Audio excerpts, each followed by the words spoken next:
Varicose వ్యాధితో బాధపడుతున్నారంట. తక్కువ ఖర్చుతో ట్రీట్మెంట్ కావాలి అనుకుంటే ఎవిస్ హాస్పిటల్ని సంప్రదించండి.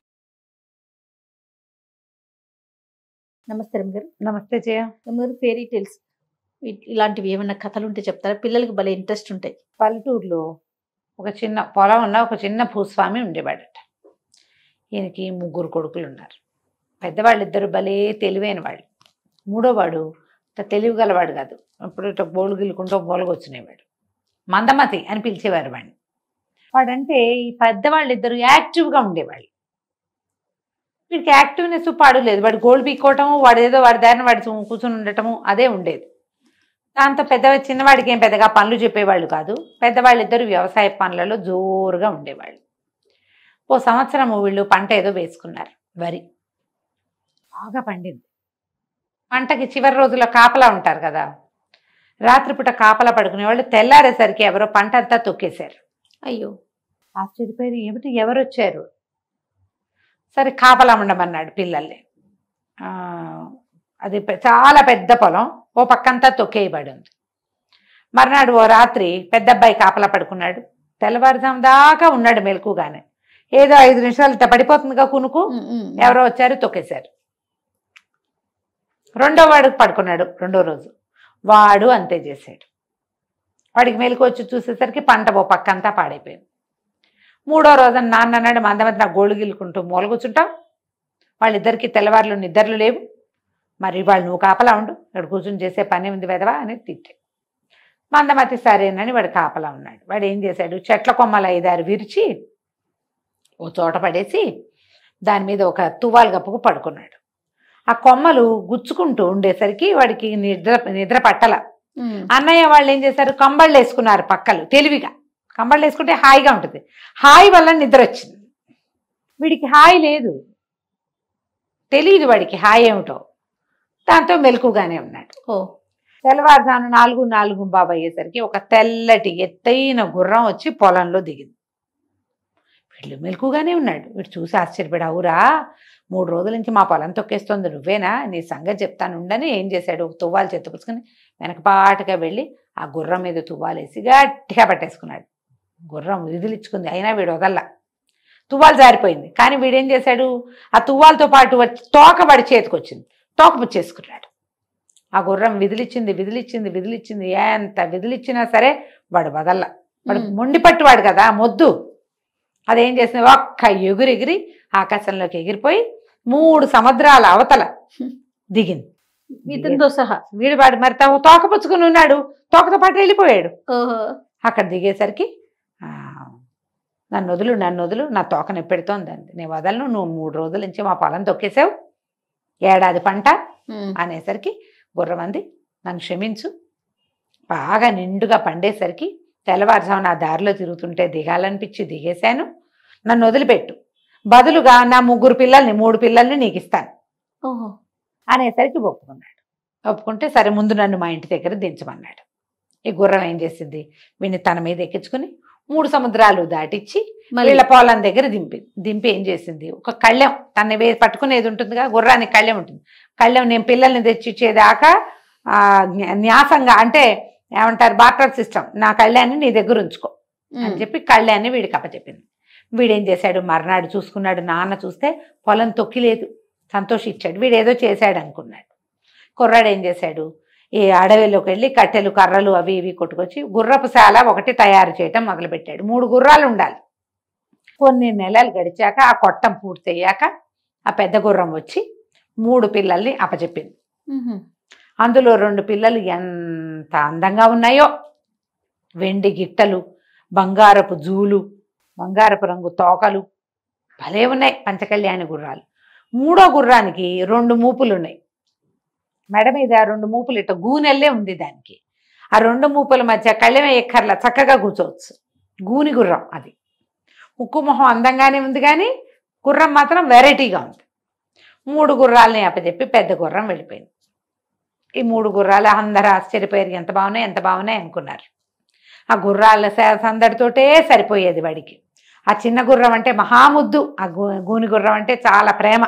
దాంతో బాగా కబుర్లు చెప్పేవాడు, అది కూడా అన్నీ వింటున్నట్టుండేది, మాట్లాడుతుండేది వాడితోటి. అయితే ఈ అన్నయ్యలకి ఒళ్ళు మండిపోయింది. నిన్నటిదాకా మందమతిగా ఉన్నాడు, వీడికి గుర్రాలు వచ్చినాయి, వీడి గుర్రాల సంగతి చూడాలని రాజుగారికి చెప్పారు. మా తమ్ముడి దగ్గర బ్రహ్మాండమైన గుర్రాలు ఉన్నాయండి, తీసుకోండి. రాజుగారు వచ్చి గుర్రాలు చూసి గుర్రాల వెల ఎంత మాకు ఇవ్వమని అడిగాడు. అడిగితే వెల నాకు తెలియదండి, మీకు తోచింది ఇవ్వండి అన్నాడు మందమతి. అనేసరికి ఆ గుర్రపు శాల వాడిని కేకేశారు. వాడు వచ్చి చూసి అయ్యే బాబు ఇవేం గుర్రాలండి, దేవతా గుర్రాల్లా ఉన్నాయి, వీటిని చిన్నప్పటి నుంచి కాసిన వాడెవడో వాడితో కాయించుకోండి, నా మీద ఈ పని పెట్టద్దు, నేను మామూలు గుర్రాలను సేవిస్తా, ఈ గుర్రాల సేవ నా వల్ల కాదు అనేసరికి రాజుగారు అన్నాడు, ఏరా అబ్బాయి నువ్వే ఉంటావా మా దగ్గర అనగానే వాడికి సంతోషంగా ఉంది. గుర్రాలతో ఉండటమే ఇష్టం వాడికి. మీరు గనక నన్ను కూడా వీటితో ఉంచుకుంటారంటే నాకు ₹1 ఇవ్వద్దు, నాకు ఉండటానికి ప్రబంధం ఇవ్వండి చాలు, 3 గుర్రాలని నేను చూసుకుంటాను అన్నాడు. రాజుగారి గుర్రపుశాలలో ఒక ప్రత్యేక కొట్టం ఈ 3 గుర్రాలకి ఇచ్చారు. ఆ కొట్టాన్ని ఆనుకుని ఉన్న ఒక ఇల్లు ఈ కుర్రాడికి ఇచ్చారు. శుభ్రంగా రాచరికపు భోజనం చేస్తూ గుర్రాల్ని మాలిష్ చేసుకుంటూ వాటితో కబుర్లాడుకుంటూ హాయిగా ఇక్కడే ఉండటం మొదలుపెట్టాడు. కొన్ని రోజులు అయ్యాక ఈ రాజుగారికి చెప్పారు ఎవరో, ఈ మన సముద్ర రాజుగారి కూతురు భలే అందగత్తె, అలాంటి అమ్మాయిని పెళ్లి చేసుకోలేని వాడి జీవితం వృధా. అయితే ఈ సముద్రపు రాజకుమార్తెలని సాధించాలంటే అపురూపమైన విషయాన్ని సాధించిన వాళ్ళు ఎవరైనా చేయగలుగుతారు, అందరికీ కాదు, అందరి వల్ల కాదు. సరే రాజుగారి మందమతిని పిలిచాడు. ఏరా అబ్బాయి ఇలాంటి అద్భుతమైన గుర్రాలను సాధించావు, నువ్వు సముద్రపు రాజకుమార్తెను సాధించి పెట్టు, నేను పెళ్లి చేసుకుంటా అనగానే వాడు తెల్లబడి నాకేం తెలుసండి, నాకు తెలీదు అంటే రాజు ఒప్పుకోవాలి, నాకు అవంతా తెలియవు, నువ్వు గనక ఆ సముద్రపు రాజకుమార్తెను తేకపోతే నిన్ను ఈ గుర్రాలతో పాటు ఇక్కడ ఉండనివ్వవు, ఇక నేను పంపించేస్తా అనగానే పిల్లాడు ఆలోచించి పోయి గూని గుర్రంతో చెప్పుకున్నాడు. దాన్ని మెడపుచ్చుకొని వేళ్లాడుతూ ఏమిటో సముద్రపు రాజకుమార్తెట, ఆవిడని తేపోతే నన్ను పంపేస్తానంటున్నాడు, మీరు లేకుండా నేను ఎట్లా బతుకుతాను, నాకు తోచట్లేదు అంటే గుర్రం అంది నువ్వేం కంగారు పడకు, నేను తీసుకెళ్తా, నువ్వేం చేస్తావు అంటే రాజుగారి దగ్గరికి వెళ్ళి సముద్రపు రాజకుమార్తెకి ఇవ్వడానికి అద్భుతమైన పలహారాలు చేయించమను, మంచి మంచి టిఫిన్లు, స్వీట్స్, స్నాక్స్ చేయించమను అంటే సరేనన్నాడు. పోయాడు రాజుగారి దగ్గరికి. మీరు ఏమైనా అద్భుతమైన తిండి పదార్థాలు చేయిస్తే మన ఊళ్ళో స్పెషల్స్ నేను రాజకుమార్తెను తెస్తానన్నాడు. రాజు ఒప్పుకుని బోల్డని మధురమైన పదార్థాలు చేయించి అన్ని బాక్సుల్లో పెట్టి వీడికి అప్పచెప్పాడు. గూనిగుర్రం ఉంది, నువ్వు నా మీద ఎక్కువ, నేను తీసుకెళ్తానని. ఆ గూనిగుర్రం మీద జీరు కూడా అక్కర్లా, దానికి వీపు మీద 2 మోపులు ఉన్నాయిగా వాటి మధ్యలో కూర్చోవచ్చు. ఆ మూపుల మధ్య కూర్చోబెట్టుకుని ఈ పలహారాల బ్యాగు, ఆ తర్వాత ఏమో ఒక గుడారం వేయడానికి సరిపడా కొన్ని పదార్థాలు సామాన్లు మోసుకుని తీసుకుపోయారు. ఆ గుర్రం ఏం చేసినట్టు 3 సముద్రాలు దాటిచ్చి 4వ సముద్రం దగ్గర దింపింది.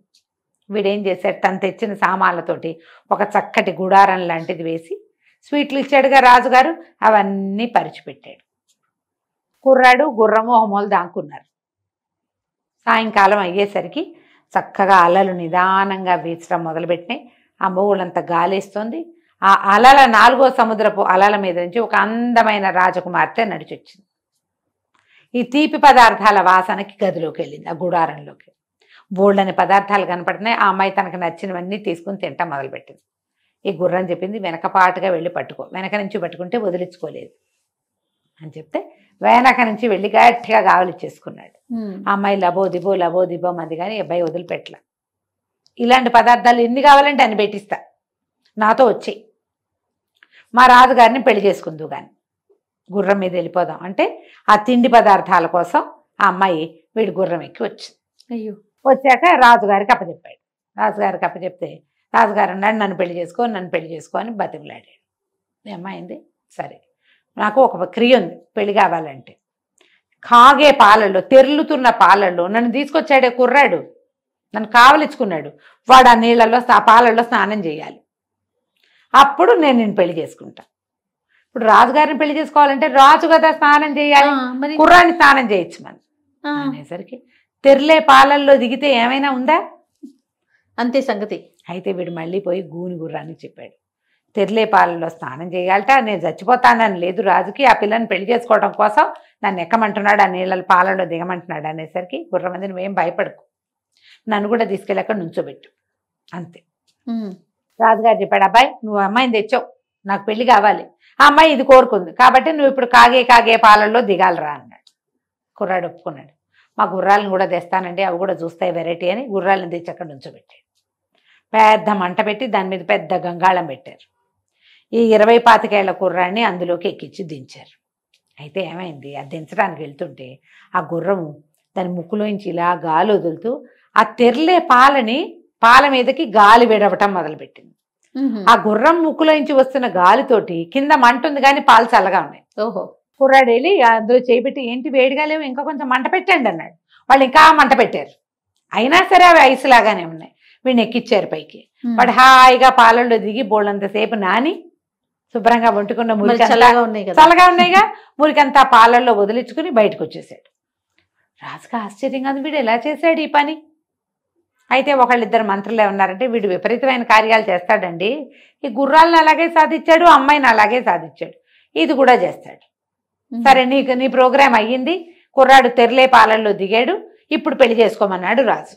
మళ్ళీ సముద్రపు రాజకుమార్తెంది, అంత సులువా, పెళ్లి బట్టలు లేకుండా కుదరదు, మీ బట్టలు నేను వేసుకోను, మా అన్నయ్య దగ్గర ఉన్నాయి బట్టలు. అన్నయ్య ఎక్కడున్నాడు, అన్నయ్య చంద్రమండలంలో ఉన్నాడు ఇప్పుడు. ఓహో. మా అన్నయ్య చంద్రమండలంలో ఉన్నాడు, ఆయన దగ్గర పెళ్లి బట్టలు ఉంటాయి, ఆ బట్టలు తెస్తే అవి కట్టుకుని పెళ్లి చేసుకుంటారు. మళ్ళీ రాజుగారు మందమతిని పిలిచారు. చంద్రమండలంలో సముద్రపు రాజకుమార్తె వాళ్ళ అన్నయ్య ఉన్నాడు, సముద్రపు రాజకుమారుడు, పెళ్లి బట్టలు ఉన్నాయి పట్టుకురా. కుర్రాడు మళ్ళీ గుర్రం దగ్గర పరిగెత్తాడు. ఏమిటో వాళ్ళు ఇలా అంటున్నారంటే, ఏం పర్వాలేదు నువ్వు ఎక్కువ, నేను తీసుకెళ్తాను. పౌర్ణమి నాటి సాయంకాలం ఆ గుర్రం చంద్రమండలానికి తీసుకుపోయింది. అక్కడ సముద్రపు రాజకుమార్తె అన్న ఎవరో వెతుక్కుని ఆయన దగ్గర నుంచి పెళ్లి బట్టలు తెచ్చుకున్నారు. పెళ్లి బట్టలన్నీ కింద గుచ్చుకొచ్చారు. ఆ అమ్మాయి చక్కగా బట్టలు ధరించి అందరూ ఓహో అన్నారు, ఎంత బాగుందో, ఎంతో బాగుంది, పద పద పట్టు పట్టు పెళ్ళి అన్నాడు రాజుగారు. అనేసరికల్లా అమ్మాయి అయింది, అలాగే మరి ఇప్పుడు నేను మంచి బట్టలు కట్టుకున్నాను, నువ్వు కట్టుకో ఆ బట్టలు, మరి ముందు నువ్వు స్నానం చేయి, తెరలే పాలల్లో స్నానం చేస్తే పెళ్లి చేసుకుంటాను నేను రాజుని అనేసరికి రాజుకి భయం వేసింది. కానీ వాడు చేశాడుగా, నేను కూడా చేస్తాను అనుకున్నాడు. సరే చేస్తానన్నాడు. అన్నాక పెద్ద గంగాళం పెట్టి దాని కింద మంట పెట్టి దాని నిండా గంగాళం నిండా పాలు పోసాడు. మిగిలిన వాళ్ళందరూ సముద్రపు రాజకుమార్తెతో సహా చూస్తుండగా రాజుగారు ఒక నిచ్చెన వేసుకుని తెరలే పాలల్లో దిగేశాడు. అయ్యో. ఇప్పుడు కుర్రాడికి మందమతికేమో గుర్రం సహాయం ఉంది, రాజుకి పైగా ఏ ట్రిక్ తోటి మందమతి ఈ పని చేశాడో ఆయన అడగల, దిగేశాడు అంతే. దిగంగానే కైంకర్యం కైవల్యం ఒకసారే వచ్చాయి.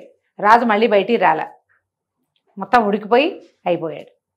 సముద్రపు రాజకుమార్తె అంది, ఎవడు తెరలే పాలల్లో దిగి బయటకు వచ్చాడో వాడితోటే నా పెళ్ళి, నేను భూమి మీదకి వచ్చాను కాబట్టి నేను వీడిని పెళ్లి చేసుకుంటానంది.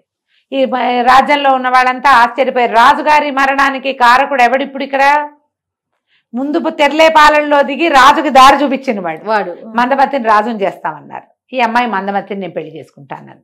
ఆ పిల్ల తర్వాత చెప్పింది, నన్ను ఎవరు కౌగిలించుకున్నారో వాడిని పెళ్లి చేసుకోవాలి కానీ వేరే వాడిని నేను ఎందుకు చేసుకుంటాను, అందుకే ఈ సూక్ష్మం పెట్టానని చెప్పింది. చక్కగా మందమతి సముద్రపు రాజకుమార్తె పెళ్లి చేసుకున్నారు. చాలా సంవత్సరాలు ఆ అమ్మాయి ఇక్కడే ఉండిపోయింది, సంతానాన్ని కూడా కన్నది. ఎప్పుడూ మందమతి అన్న పేరుతోటి అతను పిలవబడ్డా, పూర్వపు రాజుగారి పేరుతోటే ఈ మందమతిని కూడా పిలిచేవాళ్ళు. ఆ గుర్రాలు మందమతి మరణించేదాకా అతనితోటే ఉన్నాయి. అతని తర్వాతే సముద్రపు రాజకుమార్తె వెళ్ళిపోయింది, గుర్రాలు వెళ్ళిపోయినాయి. మనం కూడా వెళ్ళిపోదాం కథ కంచికి, మనం ఇంటికి. నమస్తే. నమస్తే.